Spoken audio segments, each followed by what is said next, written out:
Welcome to secret of சமையல். இன்னைக்கு நம்ம பார்க்க போறது ஒரு ஸ்பெஷலான ஒரு ஸ்ட்ரீட் ஃபுட்டு. இது வந்துட்டு ஈரோடு சேலம் சைடில் ரொம்ப ரொம்ப ஃபேமஸான ஒரு கடலை மசால், தயிர் கடலை மசால் இல்லைன்னா கடலை மசால் அப்படின்னு சொல்லுவாங்க.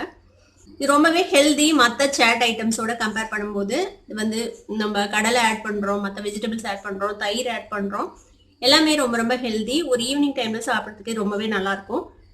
சரி வாங்க, டிலே பண்ணாமல் இந்த சூப்பரான தயிர் கடலை மசாலா எப்படி செய்யலான்னு பார்க்கலாம். இந்த கடலை மசாலாவுக்கு நம்ம ஒரு மசாலா ரெடி பண்ணணும். அதுக்கு வந்துட்டு 1 டேபிள் ஸ்பூன் தேங்காய், 1 டேபிள் ஸ்பூன் பொட்டுக்கடலை எடுத்து வச்சுருக்கேன், ஒரே ஒரு குட்டி மிளகா. இப்போ இதை வந்துட்டு நம்ம கொஞ்சமாக தண்ணி விட்டு கெட்டியாக அரைச்சிக்க போகிறோம். இது மாதிரி ஒரு கோர்ஸான பேஸ்ட்டாக அரைச்சி எடுத்துக்கோங்க. இது ரொம்ப நைஸாக அரைப்படாது, ஏன்னா நம்ம கொஞ்சமாக தானே சேர்த்திருக்கிறோம். அதனால இன்னொரு விஷயம் என்னன்னா, உங்ககிட்ட தேங்காய் சட்னி இது மிச்சம் இருந்துச்சுன்னா நீங்கள் அதை கூட யூஸ் பண்ணலாம் இந்த மசாலாவுக்கு பதிலாக. ஏன்னா இது கிட்டத்தட்ட ஒரு சட்னி மாதிரி தான் நம்ம அரைக்கிறோம்.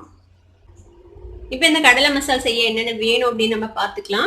இதில் வந்துட்டு நம்ம அந்த அரைச்சி வச்ச விழுது வேணும். தேங்காய், பொட்டுக்கடலை, பச்சை மிளகாய் போட்டு அரைச்சி விழுது, வறுத்த வேர்க்கடலை தூள் எடுத்து வச்சுருக்கேன் 1 கப் அளவுக்கு.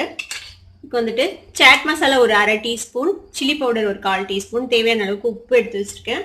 கொஞ்சமாக கேரட் இந்த மாதிரி துருவி வச்சுக்கோங்க. கொத்தமல்லி தழை கொஞ்சமாக நறுக்கி வச்சுருக்கேன். கொஞ்சமாக வெங்காயம் இந்த மாதிரி ஃபைனாக சாப் பண்ணி வச்சுருக்கேன். தயிர் வந்துட்டு ஒரு கப். இது வந்துட்டு தட்டு வடை நீங்கள் யூஸ் பண்ணலாம். நான் எடுத்துருக்கிறது இன்றைக்கி அத்தோக்கு யூஸ் பண்ணுற தட்டு வடை. நீங்கள் நம்ம நார்மல் தட்டு வடை யூஸ் பண்ணுங்கள், அதுதான் யூஸ் பண்ணுவாங்க. எங்கிட்ட இது இருந்துச்சு, அதனால் நான் இதை யூஸ் பண்ணுறேன். இப்போ இதை எப்படி மிக்ஸ் பண்ணலான்னு பார்க்கலாம். இப்போ ஒரு பவுல் எடுத்துக்கோங்க. இதில் வந்துட்டு நம்ம இந்த தயிரை சேர்த்திக்கலாம். நல்லா கெட்டியான தயிர் கொஞ்சம் பீட் பண்ணி வச்சுருக்கேன். இதில் நம்ம அரைச்சி வச்சுருக்கேன் இந்த மசாலா சேர்த்திடலாம். இப்போ திருவி வச்சுருக்கிறேன் இந்த கேரட் சேர்த்திடலாம். நறுக்கி வச்சிருக்கிற இந்த வெங்காயம் சேர்த்திடுங்க. இதுல இருந்தா கொத்தமல்லி தழை சேர்த்திடலாம். கூடவே இந்த வறுத்த வேர்க்கடலை சேர்த்திடுங்க. எடுத்து வச்சிருக்கிற இந்த சாட் மசாலா பொடி, மிளகாய் பொடி, உப்பு இதையும் சேர்த்திடலாம். கூடவே இந்த தட்டு வடை எடுத்து வச்சிருக்கேன்ல அதையும் சேர்த்திடலாம். இந்த மாதிரி க்ரஷ் பண்ணி சேர்த்திடுங்க. இதில் ஆல்ரெடி க்ரஷ் பண்ணி தான் வச்சிருக்கேன், அதனால் நம்ம அப்படியே சேர்த்திடலாம். இப்போ இது எல்லாத்தையும் மிக்ஸ் பண்ணிடுங்க. தயிருக்கு இது பத்தாத மாதிரி இருந்ததுன்னா நீங்கள் தயிர் எக்ஸ்ட்ரா சேர்த்திக்கலாம். அதில் உங்ககிட்ட பீட்ரூட் இருந்துச்சுன்னா நீங்கள் பீட்ரூட் கூட சேர்த்துலாம். துருவி சேர்த்திக்கோங்க. பீட்ரூட்டும் கொஞ்சம் நல்லா இருக்கும் அதுவும் இதில். இப்போ அவ்வளோதான், நல்லா மிக்ஸ் பண்ணியாச்சு. நம்மளோட கடலை மசால் ரெடி ஆயிடுச்சு.